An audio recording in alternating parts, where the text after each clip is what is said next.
or finance.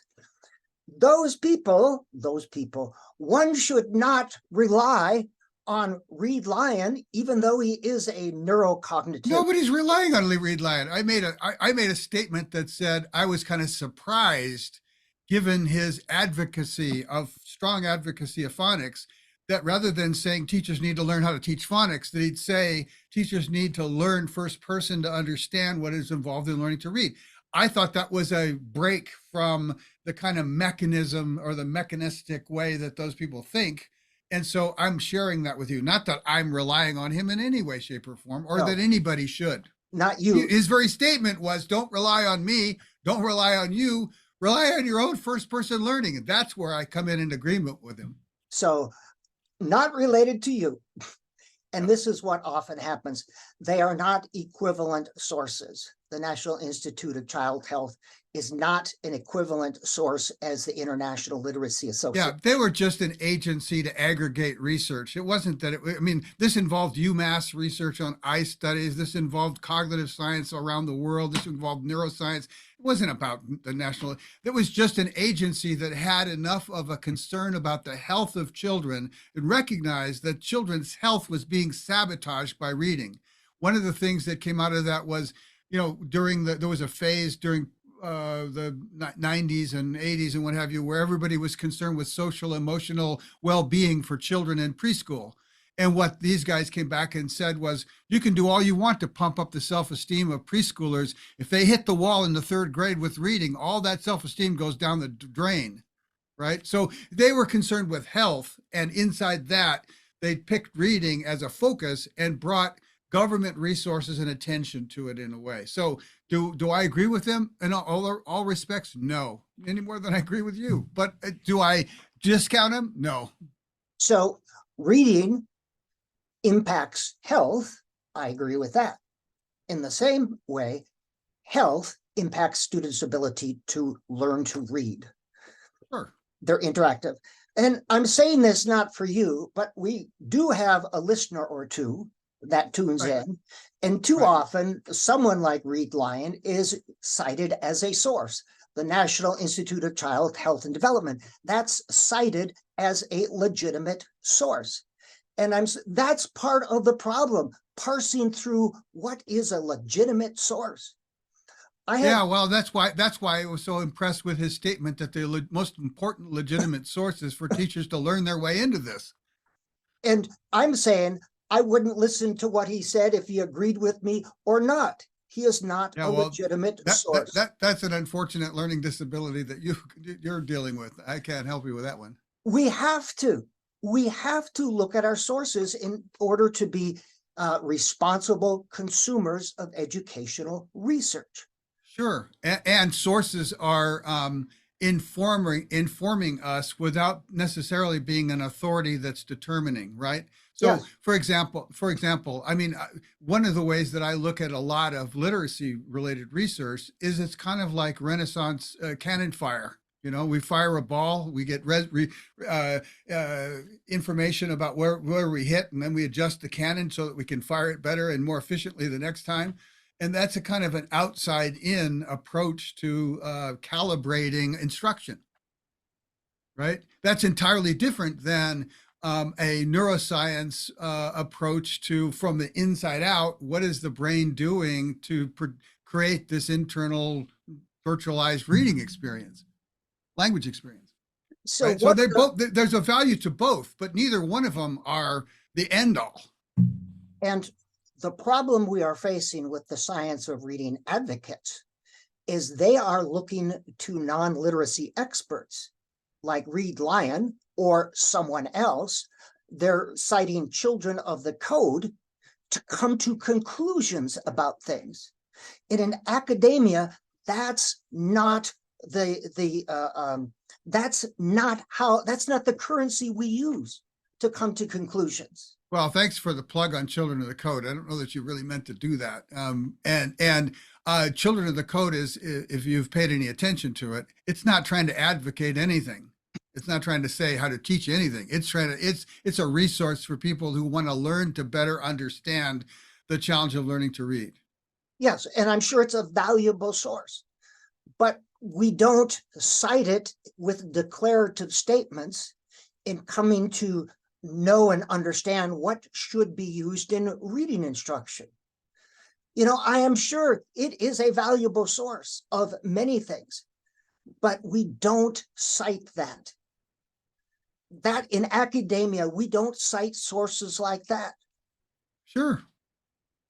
Well, that is a big thing. You understand that, but I'm speaking out there to the public who uses those things and say, see, I want to just.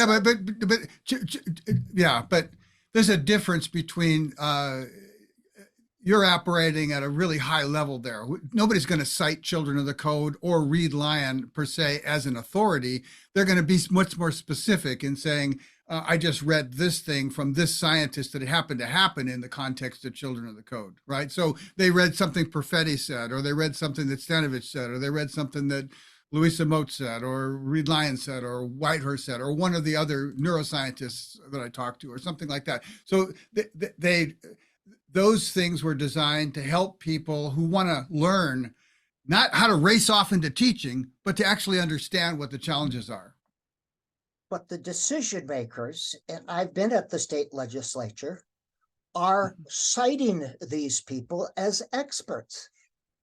And therein lies the problem.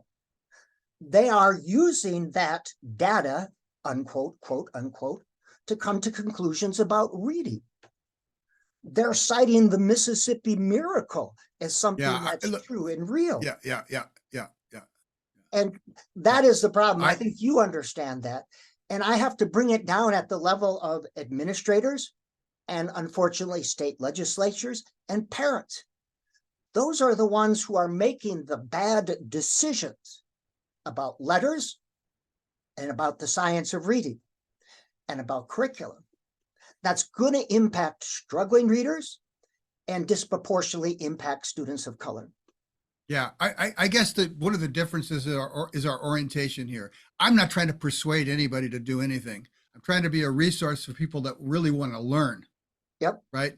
Which is different than saying, so at the level of what's going on in the state houses and what's going on.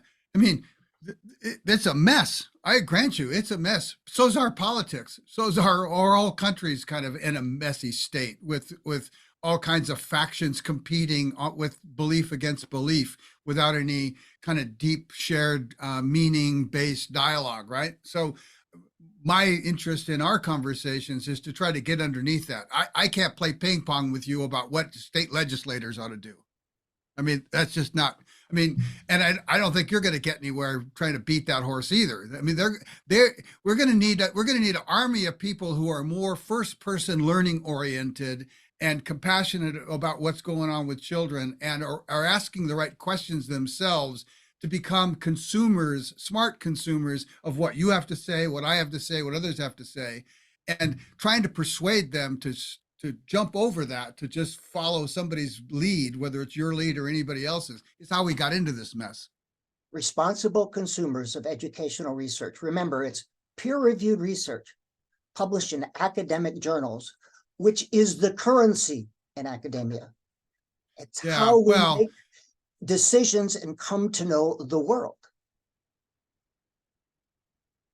Yeah, and there's a limit to, especially in the context of the people that you were just talking about, whether or not they're going to be consumers of that is a question of mine. I don't think they're going to be consumers of in-depth, peer-reviewed journal studies, right? Absolutely as a basis not. of coming to the, right? Absolutely not. But they should know enough to know how much they don't know. And that's my job as a responsible, the taxpayers pay me to be an expert on these things. And instead of going to Emily Hanford, who is not an expert on reading, probably never taught a reading class in her life, probably never read a research-based journal article about reading, but yet they turn to a non-expert to come to know because she's got a great story. She's a great radio journalist, which I have no doubt. And stories have this emotional pull. And Sure. that's my frustration. That's part of your shtick too. I mean, you're really animated and got the professorial vibe going with the comic dash to it, with an intention of being more engaging and entertaining, right? This is just how I am. I drink too much coffee. Okay. Okay. All right. For me, it's iced tea. Okay. All right. Fair enough. Someday I hope to have Look, a shift. again, I want to stay away from bashing personalities because I do think, like we talked about Good last point. time, we're all coming from a good place. Yep. We've just got a different set of glasses on, and they're determining what we see. And what we got to do is kind of agree to suspend our glasses long enough to have a conversation that gets underneath. The conversation, I think we agree on that. It's okay Yep. for people to disagree. Yep. It's essential that people disagree. That's how we evolve. When we devolve is when people get into the pejorative statements and the name calling.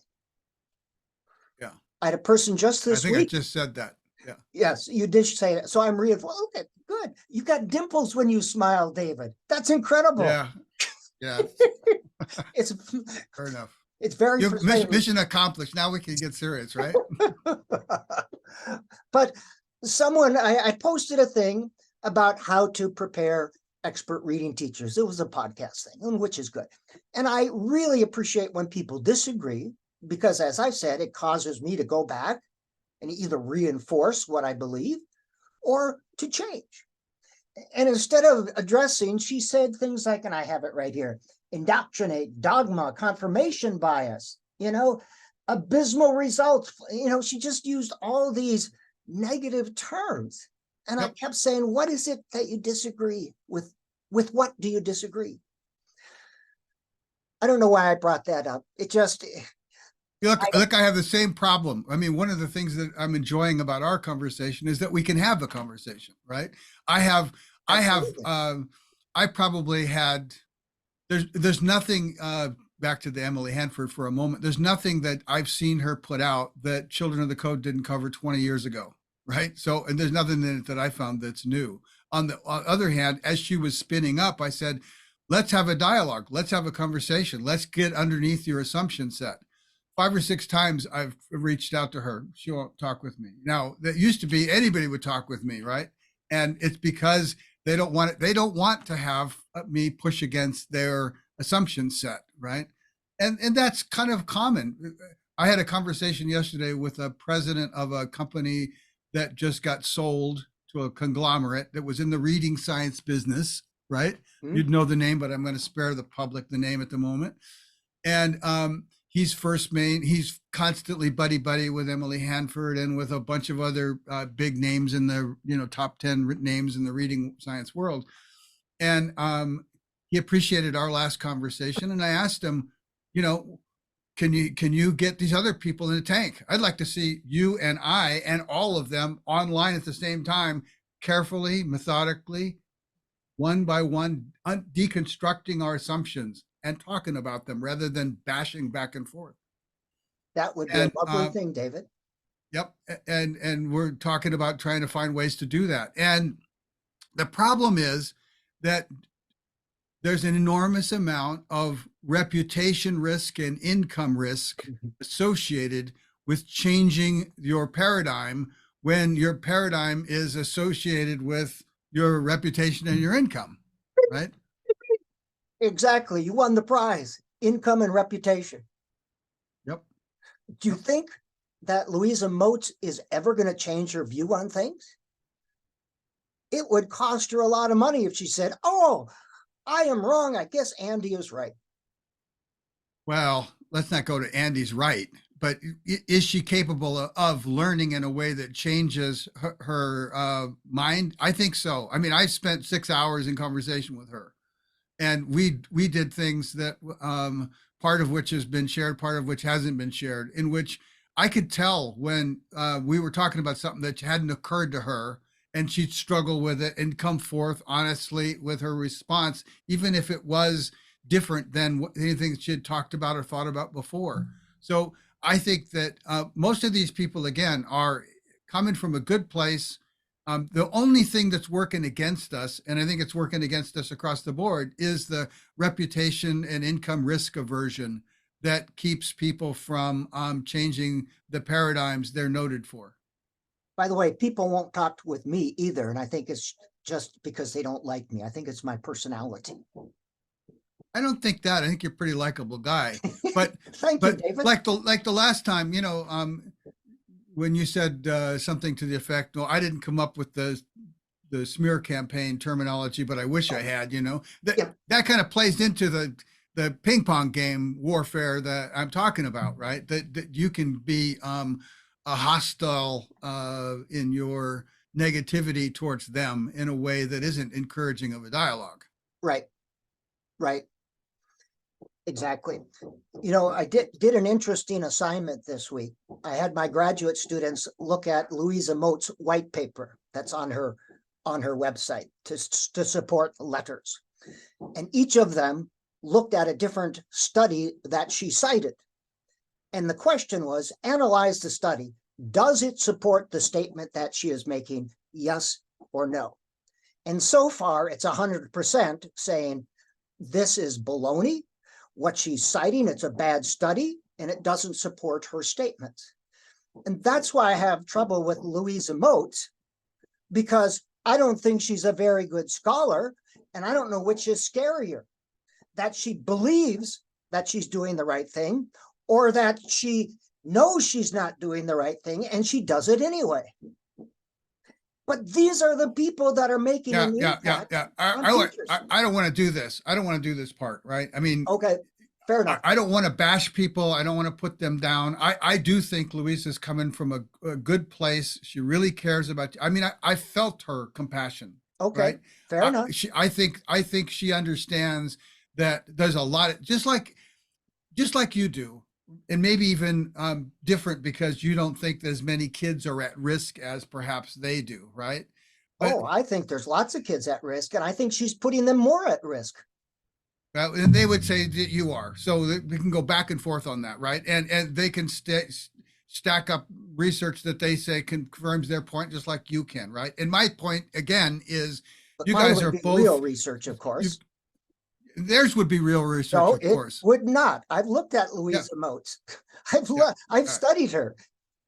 And I tutor kids in the summer. That's what I do.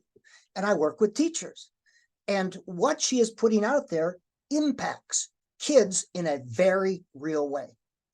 Now, I started with 2 kids this summer, and they're struggling readers, severely struggling readers. And you think, okay, struggling readers, just implement program A. But every kid is different. Every kid needs something a little bit different. And the biggest thing I have to address with struggling readers is the emotional element.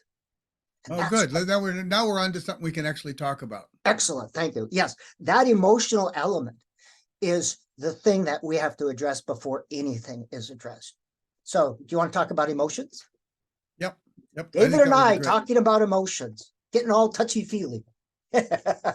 Well, yeah. And there's another part of emotion that's not so touchy-feely, but that's motivational to everything that the mind's doing, right? Yep. Right. So let me use an example. Recently we had when we put the last video of our conversation up on YouTube, we had problems with the comments for a while, and I want to ask you to just be an honest witness to this now. Do you experience difficulty yourself with dealing with vagaries of YouTube? Vagaries, explain. The complexity, the difficulty. Do you find difficulty yourself dealing with the technology, the conventions of YouTube? Yeah, but I thought it was just me, because I'm not an expert YouTuber. I just post things there.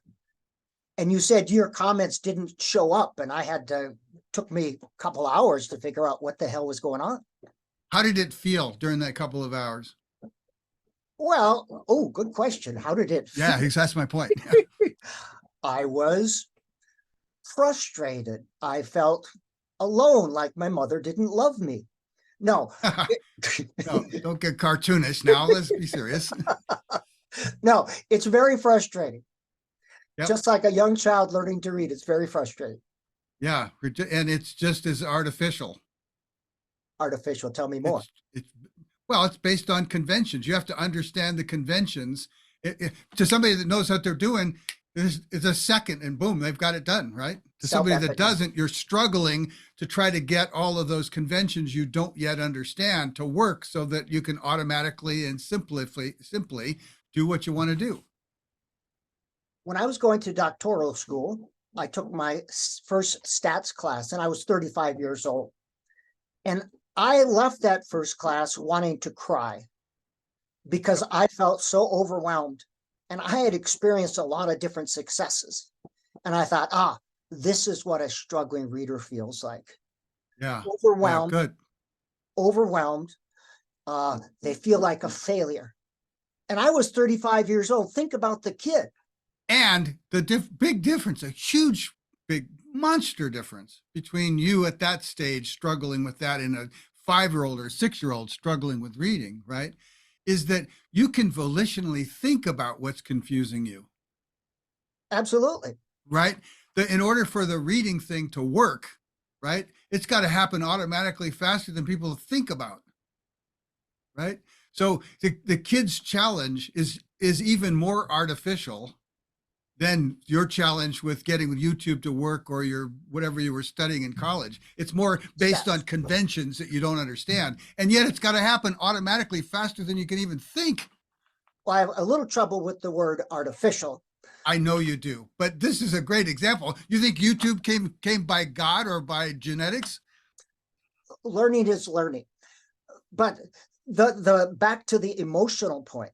Learning challenges vary between natural. Learning challenges can be the things that we evolved and are adapted to learn, and things that are, because of their nature, artificial and therefore engender an artificial kind of challenge to our learning. So you could say learning is learning, and I'll let you go with that for right now. But then there's a distinction between modes of learning, some of which are artificial, meaning we're learning to relate to something that's artificial. And with reading, we're learning to relate to something that's artificial. The whole idea of writing is artificial. We're learning about restaurants. That's artificial. That's not the natural world. We're learning about stop signs. We're learning to drive. All these things. None of those things do we got to do with a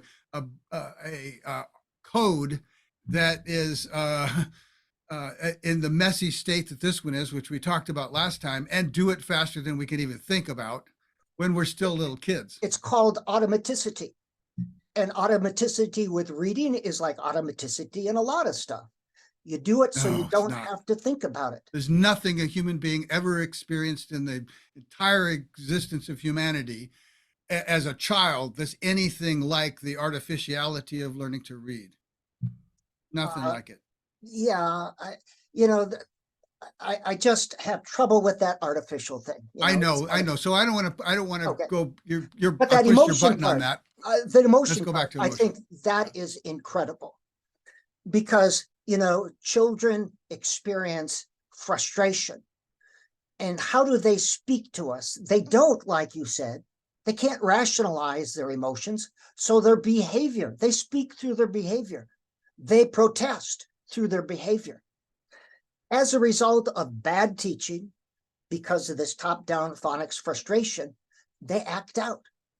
And then what do we say? We have this thing called MTSS, positive behavior intervention and support, that we clamp down on their behavior that we caused in the first place.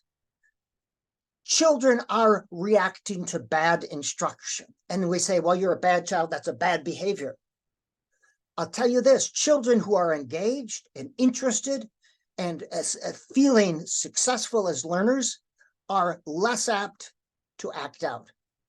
Now, Sure. Can we blame bad instruction for all behavior? No. But it's certainly one of the conditions that's creating the need to have positive behavior, PBIS in the first place. Yeah. The way back to the emotions, right? There's two parts to the emotional conversation I think are critical. One, that without sufficient interest to power attention and push and focus attention, then we can't really progress in learning about whatever it is that we're learning about. We have to want to learn about it. We have to care about it, right? One hand. this is important in the reading conversation because the motivational landscape of reading today is radically different than at any time in human history. So by not understanding the motivational difference, well, I mean, when you and I were a kid, how many TV channels did you have in your house?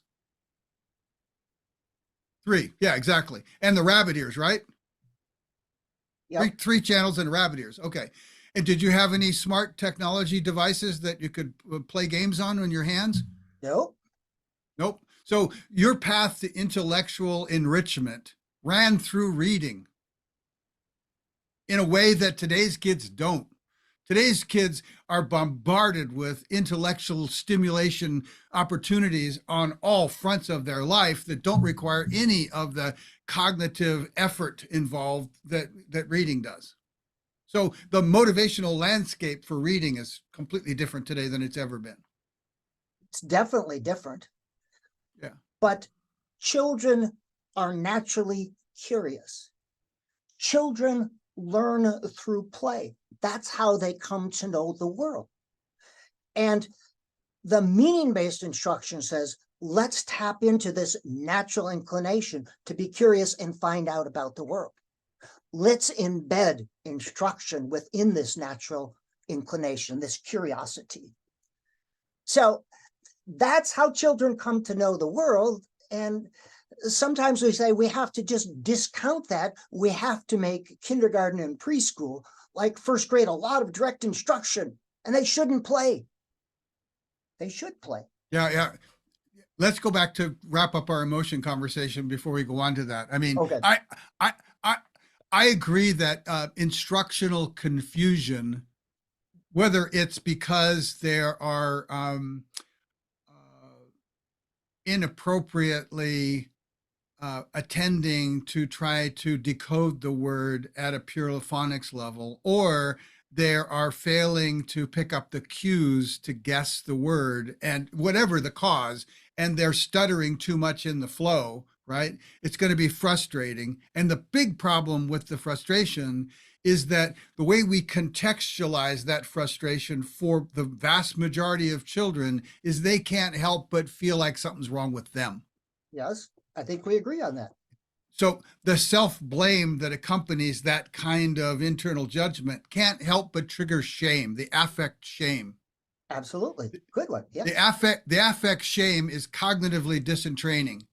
So it becomes a downward spiral that the more that they're frustrated and the more that they blame themselves for the frustration, the more that they're shaming themselves, and the more that they're shaming themselves, the more that they're actually creating a motivation to avoid the bad feeling, which is bifurcating their attention and motivating them to not want to read. Yep. And it's also robbing them of the attentional bandwidth and learning capacity they could to get better.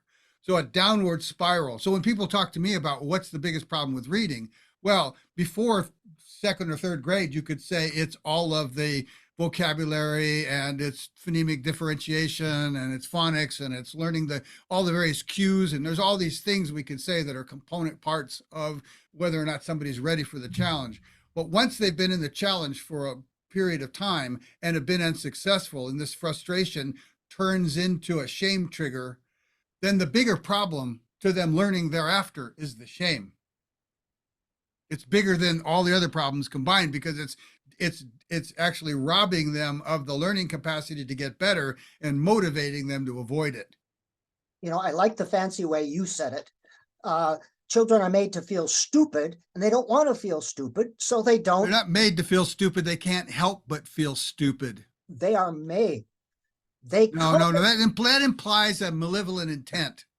There's no malevolent intent. There's an environment. There's an environment that's insufficiently responsive and conductive to and differentiating of their learning needs on the ramp that leads them, because they can't help it otherwise, to be going to self-blame and shame. But I don't think anybody, there's nobody that's intending them to shame out. Absolutely not. But the result is the same. It's not the intention. Yeah, but there's a difference. When you say result. Made, you're attributing an intent No, that I'm disagreeing with. You can see made there's no intent. No one gets up in the morning and say, how can I make kids feel stupid? Right. So I'm saying it's important to parse the language here, that children can't help but feel shame in this process. It's a Children come to phenomena of, school seeing themselves whole, ready to learn. But by third grade, the environment, the instruction that they receive is such that they come to believe that they are failures. And all who's right, come to responsible believe, for come this to come, instruction and uh, this co- they environment? they learn to believe they're failures. They have come to believe because of, They yes, what they they have learned. they They have learn to learned believe. fail. Come doesn't, it just doesn't happen to them. They actually learn to become shame prone in relation to this learning challenge. What they have learned is I can't learn. What they have Yeah, learned is exactly, exactly. And bingo, that's the reason I'm in the whole reading right there. That's the reason I'm here. To and stop who that. is responsible for the learning environment? The educational system. And what happens? What do we do with these struggling readers? Often, we, the general we, too often, they're not good at that sounding out word thing. So we give them more sounding out word practice so they cannot be good to an even greater degree. Instead of, okay, we'll still do that sounding out word stuff, but let's bring in some other stuff as well. What we're doing Yeah. isn't working. Oh, I couldn't agree with that anymore. I mean, that's why I'm here, right? And I don't want him to be sounding out. I also don't want him to be guessing. No one believes they should be guessing. Absolutely Right. not. I want, as I said the end of our last time, I think that all of this mess, your side, their side, and what have you, is based on this assumption about the orthography that needs to change. I'm the holiest of whole language people. And I believe in phonics. Ken Goodman believed in phonics, that no one wants to teach children how to guess at words. Yeah. Too often that is misused. And if people disagree with Ken Goodman, I would say, well, why don't you actually read a book or an article that he has written and tell me specifically, what do you disagree with? What do you disagree? Yeah, look, we touched on this last time. I think that the sooner kids get up into meaningful, rich experiences with reading, the better, right? And Yep. that's part of what keeps the motivation going. That's part, and we come back to, what is it that's the challenge? Why is it so difficult for kids to do that? Or even better, how do you define that meaningful, rich experience? I'll define it, but you go first. Well, I want to ask the question not from the perspective of the provider of instruction, right? Which I think is your orientation, but rather from the perspective of, I'm a child. I can speak the language in my family, right? So what do I need to climb this ladder so that literacy is as easy for me as speaking and listening here in my family language? What's the stairway for me? The developmentally appropriate, meaningful, rich experience is having that interaction with books before they get to preschool and kindergarten. That parent reading books with the child, talking with child about the books, and child having the ability to explore books by him or herself. That is developmentally appropriate, meaningful experience. When they get to kindergarten, a meaningful experience with books includes teachers reading good books to children, teachers using big books to read with the children and teaching phonics within that context. It's meaningful, it's rich. Teachers writing language experience with children, rereading back. That's Look, when I'm at home, you know, that's a chair and that's a cat and that's a dog. I don't have any problem naming things, right? Kids are good at that. They don't have any problem. I mean, it depends. I mean, there's a range, right? We talked about the Hart Risley stuff, right? There's this range of kids that are coming from taciturn backgrounds, and kids that come from taciturn backgrounds are likely to have heard a lot more language that's negative to themselves than positive to themselves, where kids that are in a more talkative, talk rich environment, parents that kind of make their money with their mouth, that are very complex linguistic environment for children to be around, are going to hear a different ratio of positive to negative emotion mixed in with their language. So they're going to have a different relationship to language. They're going to have a different complexity of language skills. They're going to have a different vocabulary. Because of that, they're going to have different phonemic awareness and phonemic differentiation. There's all of those variations that are happening. So what you're talking about is an ideal thing from a teaching perspective of what kids ideally ought to have. The reality is that kids are going to have all these variations based on their social and emotional, they're based on their emotional resilience, their frustration tolerance, their attention spans, their vocabulary, their speed of processing, all those things that we talked about. So as a kid, when I come into school and I hit reading, and I'm trying to read, this works differently than anything else in my natural world. When you were a young child, you weren't able to say, that's a chair and that's a dog. You weren't able to say that, but you learned these words by being immersed in the language. Yeah, but they were stable. They were stable. They were stable. A chair is always a chair. I call it a chair. I mean, maybe there's a number of different looking chairs, but they're always a chair, right? Sometimes it's a stool. Yep. Okay. So when I was teaching my child, it was like you want to use as general a language as you can, right? So that, but putting that aside, my point is that the kind of language that children learn at home is much less ambiguous than the way letters and sounds in writing systems relate to words. There's a different kind of complexity involved. Learning to read is a little more complex. Yes. It's a lot more complex. Yes. But, right? This is why Early Start and Head Start programs were so successful, because it got children immersed in these experiences who may not have had these experiences. Again, the best predictor. They're trying to compensate for the variations on the input. The best predictor of reading achievement is not phonemic awareness, it's their vocabulary. Yeah, but vocabulary is how you learn phonemic awareness. They're conjoined. They may be correlated, absolutely, but natural phonemic awareness, not the artificial phonemic awareness that's taught as a structural thing in school, but natural phonemic awareness happens naturally by trying to differentiate and disambiguate words in the stream, right? So in order to be able to tell the difference between this word and that word, I got to pay attention to small components in their sounds. And that's how I exercise phonemic differentiation in a natural sense. It happens naturally. Yes, absolutely. It happens naturally. And my point is that there's not the letters of the alphabet don't have stable sound values. Yes, we agree. Like the objects in the world do. Yes, well, we can go into a philosophical objects in the world sometimes change a little bit, but yeah, there's more permanence but there. But I'm talking from the research point of view. How do children learn? How do children learn to read?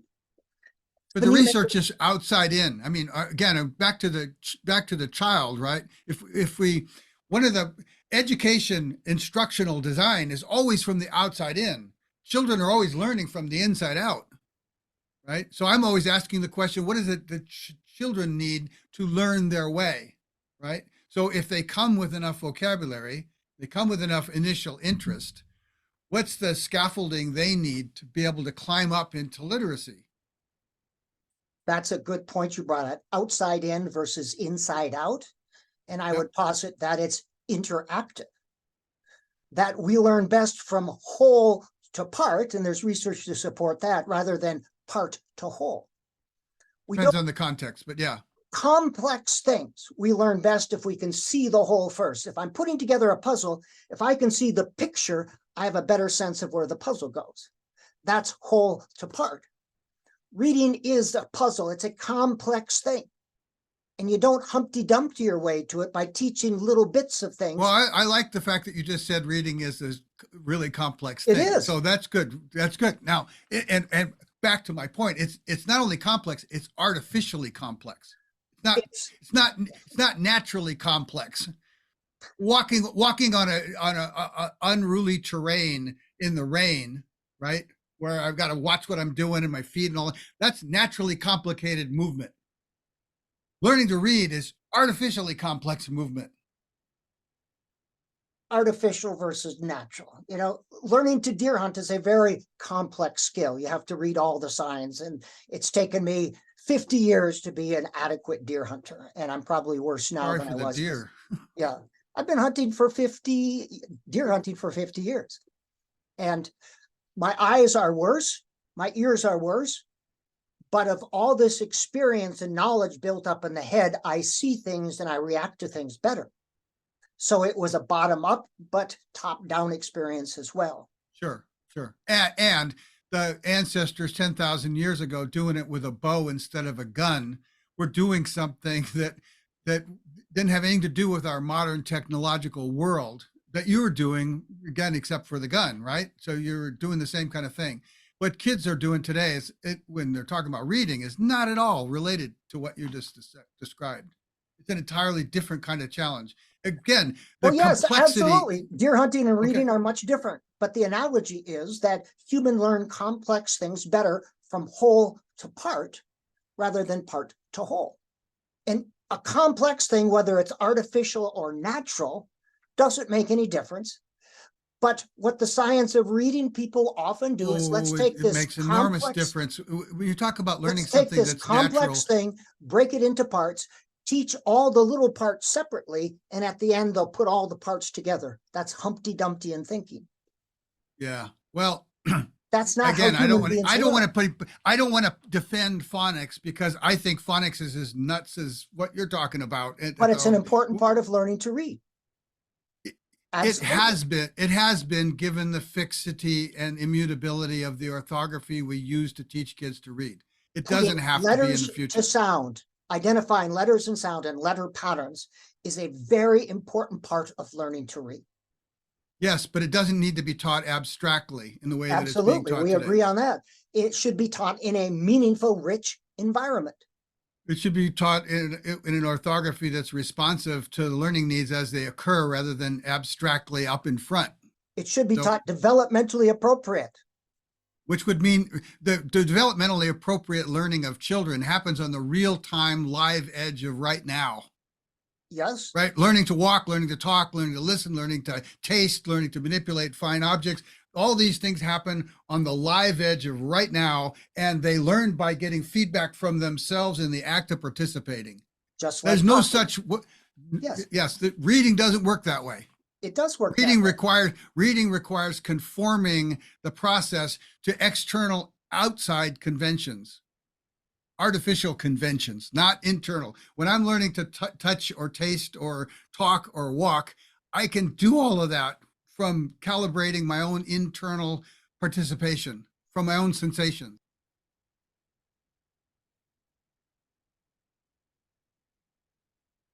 Sorry about that. I accidentally hit the mute button. So I don't know that that's helpful. I think the thing that we touched on today that was most important, and I hope people get, is that the motivational landscape is so critical both to taking off, and once it goes sour, it becomes the problem. And the way to deal with that problem, and this is the thing that I try to convey to parents and teachers that I talk to about dealing with children in the 4th grade and beyond who are struggle with reading, is that there's nothing more important than reframing their experience of the challenge so as to minimize their self-blame about it. Because the more that they're blaming, the more that they're shaming, the more that they're diminishing their capacity to get better. So you've got to reframe it by helping them understand that no human beings ever did this before. Of course, it's complex. A lot of people have trouble with it. It's not your fault. And when I'm working with struggling readers, I reframe it a little bit differently. I say, a lot of kids have trouble with reading. Not a big deal. We all learn different things at different rates differently. Let's see what we can do to help you. And that is the start of things, to take that emotional pressure off. And then we move to creating meaningful reading and writing experiences that they can understand. Yes. And reading meaningful experiences in order for them to work means that the flow rate has to be up. In other words, that reading has to be happening so neurologically efficiently that it's like speaking and listening, right? That it isn't stuttered up with word recognition issues. It's flowing. Uh, Word recognition, identifying individual words, that's not as important as you would say. Now, We had this conversation last time. That yes. depends entirely on the context of what you're reading. Well, I had this child, as I said, reading, and I said, well, if you don't recognize it, just say blank and move on. And within 2 words, she'd say, Dr. A, that's what she called me. You're magic. The word just popped in my head, not through letters, but through context. So yes, Yep. we include phonics, but we also develop Yeah, but we had the conversation last time. If you're talking about reading instructions, that's fatal. If you're talking about reading poetry or reading a novel where you can backfill things through contextual cues to pick up a word that you left behind that you didn't recognize, then it isn't a big deal. It depends entirely on the context. For you kids backfill when you're reading expository text. You backfill. Stephen Couture, his research looking at expert readers and miscues and word substitution. Expert readers of scientific material, of Absolutely. mathematic problems. Scientific material. Absolutely. Yeah. He found you don't think there's a difference between reading something that's a story, that's a narrative, and missing a word and letting that fill in, and trying to read something that's a critical instruction about your next step of what you're supposed to be doing? Absolutely. That's why we teach them differently. We teach the reading how to read. That was my only expository point, text. that there are the different context determines what the criticality of word recognition. We whether you can learn backfill it. we teach reading narrative text different from teaching expository text, but yet we are backfilling when we're reading expository text. Absolutely, using what's in the head. That's why his research showed that those students who read with 100% word accuracy actually scored lower on comprehension, word recognition, than students who inserted meaningful words. We had this conversation last time, and I would agree with that. It's important to depending on the type of content being read. Well, they were reading science texts here, and that was science text, and that's 4th grade readers. But I would posit our readers out there, when you're reading an article, there's often words that you don't recognize, that you skip over, and you come back to it. That's backfilling. Yeah, and if you do too much of that skipping over, then it will leave too big a holes in your attention flow, and you'll drop out. So yes, the common experience of so many people I talk to, and my own experience as well, is I'm reading something, I'm really engaged, and then all of a sudden I wake up and I've been turning pages without paying attention anymore. That kind of frog in the pot erosion of attention happens by blowing off words too often. No, it's not on a word base. Now think about it. When you're reading a text, it's not every word. It's not every 5th word or every 10th word. I'm saying that there's a threshold of blowing off words after which your attention will drop out of staying in the flow of what you're reading. And blowing off words, my point was, how many words they're not blowing off every 5th word or 10th word or even 20th word. It's an occasional word here or there. Most of the words, depending on the text. That's fine. Then we're in agreement. Then it's a matter of, again, it's a threshold. It's not an absolute. But they are creating meaning with print. Now, why do you sometimes disengage? It's because you don't have the strategies to stay engaged. And that's why we have study skill strategies. If I did not take notes or put marks in the margin, I would disengage. And it has nothing to do with, well, it has something to do with words that I recognize, but I have to consciously apply some strategy because I have learned these or been taught these are the strategies. This is how you read expository text. Even when I'm listening in a lecture, I fade away if I don't have some strategy to be consciously engaged. That's why I take notes when someone is lecturing me. So I stay consciously engaged. Yeah. Yeah. Somaticizing meaning is helpful to its retention and to understanding it. So I get that. Whether your strategies, that depends on the particular person and the particular kind of engagement that they're going through as to That's why whether or we not have it works. different study skill strategies. Some people call them comprehension skills. I call them Right. study But skills.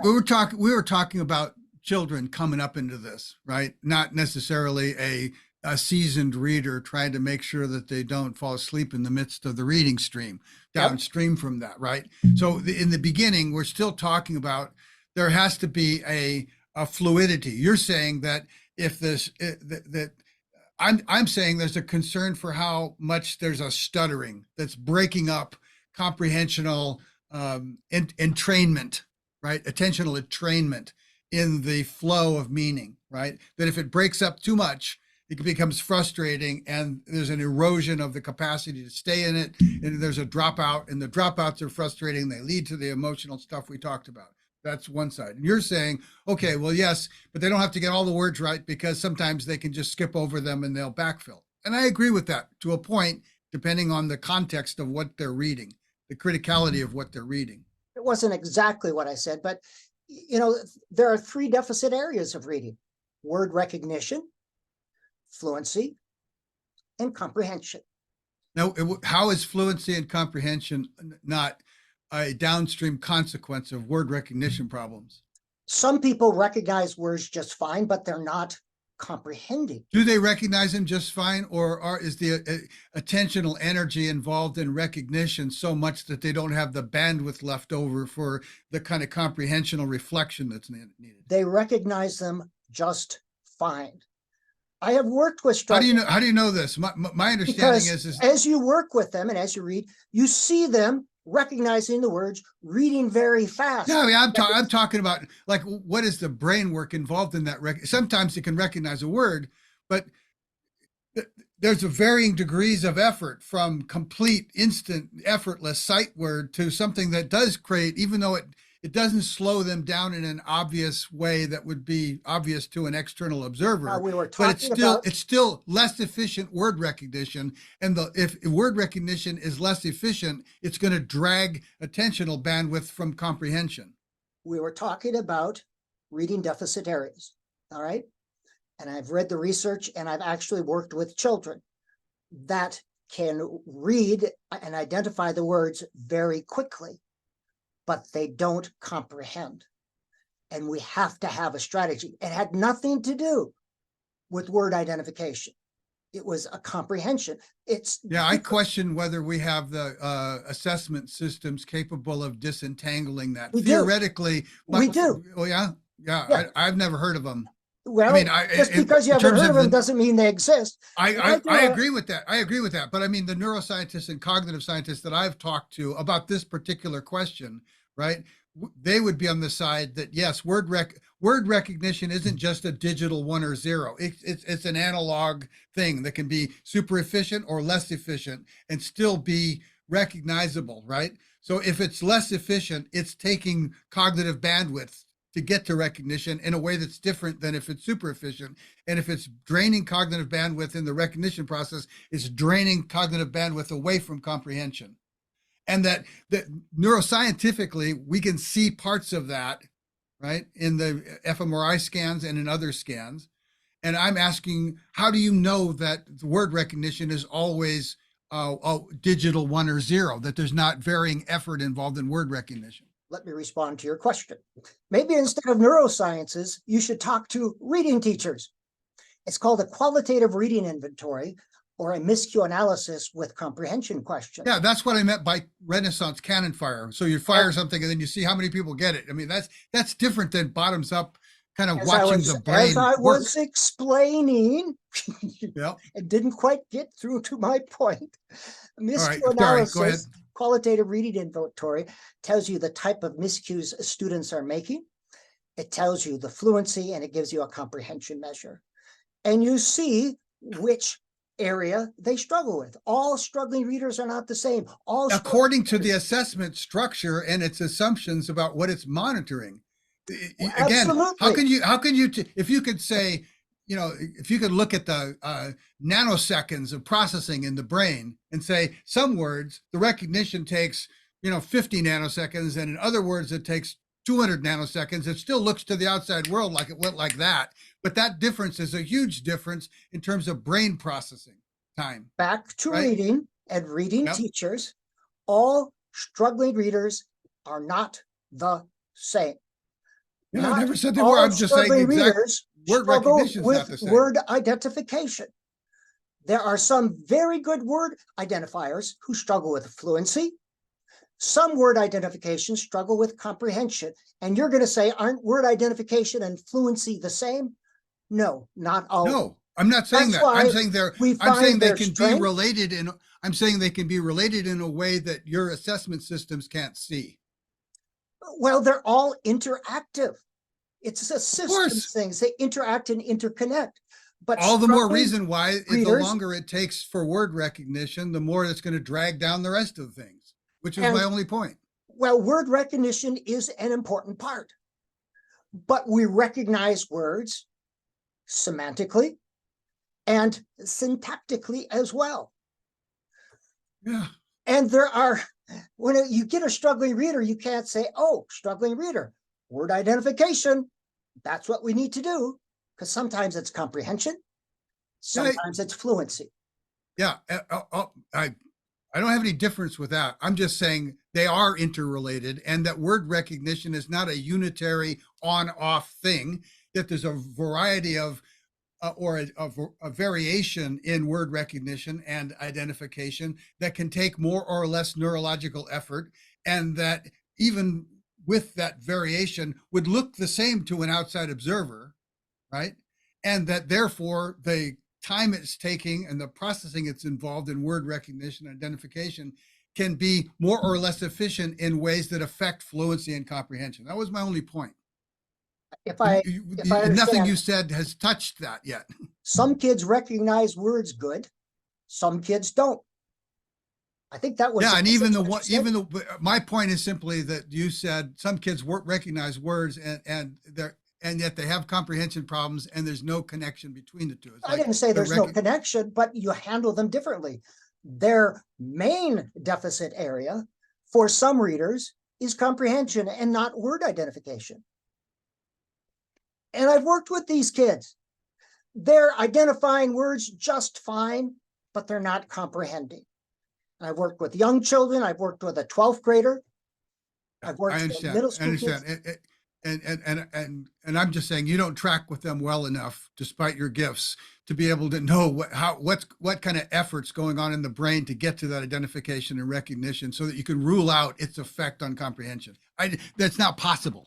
So, but Well, I don't know this is an over travel into what was I thought a kind of minor point on the side. I don't disagree that there are these different levels, but these are.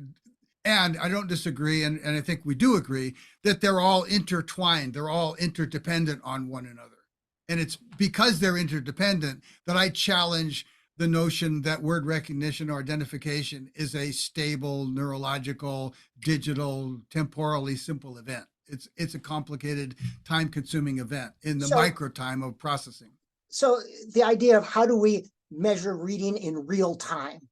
And I think you lean towards, but this idea, maybe you don't, but we can use brain imaging to study real-time reading. And we should rely on brain imaging to, No, we shouldn't rely on it. We should be informed by it. I don't rely on absolutely, any of we these should be things. informed by everything, including eye Agree. movement, including miscue analysis.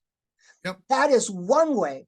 It's not the best way, the perfect way. And verbal protocols help as well. But to say that we should only rely on standardized tests, and you're not saying that, or only on I'm not saying that. brain imaging, you're not saying that, and Saying only that. no one's saying that. But one of the better ways to analyze reading in real time is the miscue analysis, because you're seeing, they're doing it verbally instead of reading it, silently. So it's somewhat artificial there. But it's one of the better ways, but yet it's discounted because we don't use I'd control feel a whole lot better experimental groups. about that if it was done in some kind of a environment where the child was being assessed for their cues by a machine rather than a human, or in the context of a class, because of the shame effect on the mistakes. Anytime you bring in a machine, it's an unreal event. Well, God damn it, the code's an unreal event. That's my point. The code is itself a machine. But children reading the code in a classroom, that is a real thing. That's how they That's read. as artificial. They never happened in nature, man. That's a completely contrived, human invented situation. And But my when point they're simply is doing back this- to what we were talking. Back to what we were talking about, emotion and motivation. That's the key, right? That's what we agreed if that they're was the doing key. this artificial thing in a classroom, that is a more real thing because that reflects reality than if they're doing this artificial thing for a machine or in front of a machine or in a testing situation. Yeah, Children it's reading- also no. First of all, the machine. This is about teaching reading. Ultimately, is about teaching the brain to behave like a machine. Right? An artificial machine. It's about it, that's the end result of it. One. Two, kids are shame averse, right? Incredibly shame averse. All of us are. You are, I am. We're all shame averse. So kids, of the kids I interviewed, I must have interviewed 100 kids over time. There's 50 or something more on the Children of the Code site that I talked to about this particular point. There's nothing that terrifies them more than reading in public in the classroom. Nothing. That's There's why a direct- round robin reading is so bad. Yeah, well, and so would be assessing them in a public environment. Who That's said why we I should said the assess machine- in a public environment? Miscue analysis Well- is done one-on-one. That's what a Okay. miscue analysis is. All right. But back to the brain as a machine, I guess I can't go with that. Does consciousness arise from physical matter, or does physical matter, does consciousness bring about? But this idea that You really want to go into that? Because I can go into that with you, but I don't know that that's a. okay, that's an interesting question, one to which I do not have an answer. I think consciousness exists outside of physical matter or beyond physical matter, but that's a little theological. Yep. The human brain does not operate like a computer. It operates like a I didn't say human like a brain. computer. I didn't say like You a said computer. it is a but computer. No, I said it had to operate like a machine. Oh, it With has a to operate like a machine. Yes. machine-like regularity in order to get this code to result in an internal language experience. And machines are Yes. cause effect, cause effect, cause effect. And I see the brain operating more. No, like a machines are system. highly regular, right? There's a high regularity. There's an artificial regularity to their function. But a There's an machine, artificial by regularity. definition, has this physical cause effect. It has levers and gears and stuff. That is a machine. And the brain operates as Look, a system. we're talking right now. We're talking through a virtual machine. There's an incredibly complex, multi-layered software system that's operating machine-like to create the experience the two of us are having of talking with each other. A Because you're not machine is- really here in the no, room with me, a and I'm not machine really by there in the room with definition you. is not a computer. A computer is not a machine. A physical machine operates by levers and gears. That is a You know what they physical machine. call the operating systems? They call them virtual machines. Right? They can virtual call them that. machines. That doesn't make them that. Now, the brain operates, in my view, more like a system. A system is a series of interacting, interconnected bits, Sure, and it not does. plus and minus. And software is some software is like that. But whether a computer is a machine or electronic device, that's. Look. I guess I would feel more comfortable saying the brain operates like an electronic device that interacts with feelings and experiences. Yeah, I wasn't talking about the entirety of the machine. I'm talking about a virtual machine that interfaces the external code with the internal language processing of the brain. But I There's a do think machine. that's. I do think Right, it's there's important. there's an interface. There's an interface that forms that makes the written word transparent to the language system. That operates like a machine. I do think it's an important distinction because when reading is taught like a machine or taught to inform a machine is different from when reading is taught to help a young child create meaning. And that's what too often happens when you Yeah, say, oh. But in order to create meaning, the words have to pop in the flow, like we talked about last time. And what gets the words to pop in the flow is whether you talk about using your extra word strategies that we talked about last time of what to do when you encounter a word that doesn't pop to mind, right? Whether you're talking about employing decoding strategies, or you're talking about trying to backfill, or you're talking about interpreting context cues from pictures, whatever you're trying to do, right? You're using all of these systems almost reflexively to keep moving. Now, those reflexes don't exist in the natural world. They require a precision of operation as a collective group in order for the reading stream to work. And They it's in that interact. sense, But that I'm saying it's like a machine.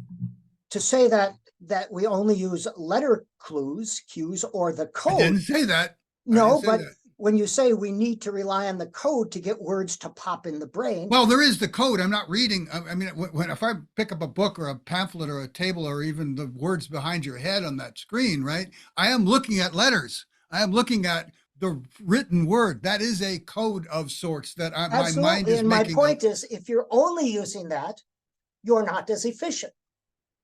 We are using context. We rarely see a word floating in Yep. space outside Right. of I its understand meaningful all that. context. We went all through that last time. But you Even inferred that it was code based, that reading. it is a code. It is a code. It's not We a use a painting. code as one of several things to help us create meaning. We are But using even the the several code. things you're talking about are still in relation to that code. We use the code as well as semantics, context, and our knowledge to create Yeah, meaning. but the semantics and knowledge and our knowledge are being applied to and informed by that code. It's an interactive thing. Yes, I think we agree on Fair that. enough. Fair enough. We can Top leave it there. down, That's bottom right. up, and it's probably a degree. Yeah. So I'm not saying, when I say code, I'm not saying that you mean that triggers you into thinking I'm pushing phonics or something. I'm not pushing phonics. I'm saying that there is a code, and the code is the basis not only for decoding in now code phonics based sense, but also all the other interpretive contextual cueing systems are still in relation to the words in that code. They're still all bundled together. Without the code, there wouldn't be any of this. Before there was an alphabet, we wouldn't be having this problem. We wouldn't be talking about this. What I'm afraid people will take from this, though, and I guess Yeah, but now you're well, thinking for other people. no, but I'm thinking for how people respond and how they use. But I just want to clarify, David doesn't agree with this, but he's saying the code is part of an interactive system. But if you focus solely on the code, and the National Reading Panel said this, it's if you emphasize phonics too much, you're going to impede reading. So phonics is an important part. The code And if you focus on extra phonical information as a basis for word recognition, you can also run into all kinds of trouble. absolutely, we all agree on that. So that's why I say let's change the whole damn system by changing the orthography, and that will circumvent the problems of whole language and phonics. Whole language includes phonics. Yes, yeah, I know, but you understand that out in the world they're like this, and I'm only saying it in that sense. I understand that the way that you think of whole language, it includes phonics. The way the phonics people think of whole language, it's disclusive and argumentative and in conflict with. Right? And that's why we have to educate the public. And that's part of our job here, to understand. Well, again, to me, it's like we got to change how we think about learning to be able to change how we understand reading, to be able to think differently about the fact that the artifact underneath reading is the underlying problem, not the human brain. I think we may have more success educating people rather than changing paradigms about orthography and about how the brain works. Yeah, but if we don't change the paradigm about the orthography, this same conversation is going to be going on 25 years from now, just like it was 25 years ago. Because so both you want to change the alphabet are, system? Is that what we're asking? No, of course not. Okay. Nor the spelling. Okay. No. When we want to change the orthography relates to spelling. What do you mean by that? I want to create an overlay to the existing orthography so that kids learn in a digital rather than paper-based world. Okay. And that anytime, for any reason, they encounter any word that doesn't pop to mind, meaning they recognize it and they understand it, right? They can touch it and get anything they might need despite their reading skills, their language, their vocabulary, their background knowledge. They get whatever they need to understand that word so they can get back on the stream and keep on flying. That And could be that is one to me, part. that's the future of the whole of all of this conversation leads to that inevitably. I mean, Okay. do you see Google yesterday released a press release on a quantum computer that can do what supercomputers last week could do. It would take a supercomputer last week 47 years to do what today's quantum computer can do in a second. Yep, absolutely. Right. So couple that with AI. That's the kind of world we're going into. It won't be long before, and I think it'll be happening sooner than not, where the conversation about this battle between whole and phonics and all this stuff will be just mute. It'll be kind of like, why would we even talk about that crap? Moot. The Yes. technology will make those arguments obsolete. Well, being able to read on a computer and touching a word if you don't know it, that could be an incredibly valuable tool. It's not the answer, but it could be Not on a computer, on a tablet, on on a screen. electrical. on a screen, some sort. We'll just say On a screen. screen. That could be valuable. Yeah. I think As a training wheels effect to learn how letters and sounds and context cues and all this stuff work, not abstractly, but right on the live edge of whenever it doesn't work, getting whatever you need, which is the way children learn in every other respect. They learn on the live edge of now. And having speech to text and text to speech software is important too. Is they're writing the That letters short themselves. circuits reading. Oh, interesting. Tell me more. We're getting close to our end here, but Yeah, I think we should probably pick it we'll up wrap next it up. time. But we've hit some good stuff today, David. Yeah. I think the big thing was emotions, right? That both the incredibly important takeoff of emotion, and that ultimately for most of the kids that are over fourth grade and beyond, their biggest struggle, if they're struggling, is emotional. And that if we don't change that, reading instruction is working against their emotional negativity is working against their success with reading. And if people could understand that, that would change a lot right there. I think we agree with that. And for the audience, I really like this guy. He's interesting. Yeah, I like it too. Fun, right? Let's make it fun, and let's keep pushing the envelope. I really do want to see every one of the alternate polarities of thought about reading get into the tank with us. Even the kooks. By the way, Well, and they say, "Wait, I'm not going to get in with that kook." I know. Pointing at you, they're going to say that. They think I'm a kook too, from a different point, because I think you're all kooks. But let's learn together. Yes, because let's have a the future of conversation like everything you and I. depends on us learning together. Absolutely. All right, I'm going to stop the recording. Are you ready?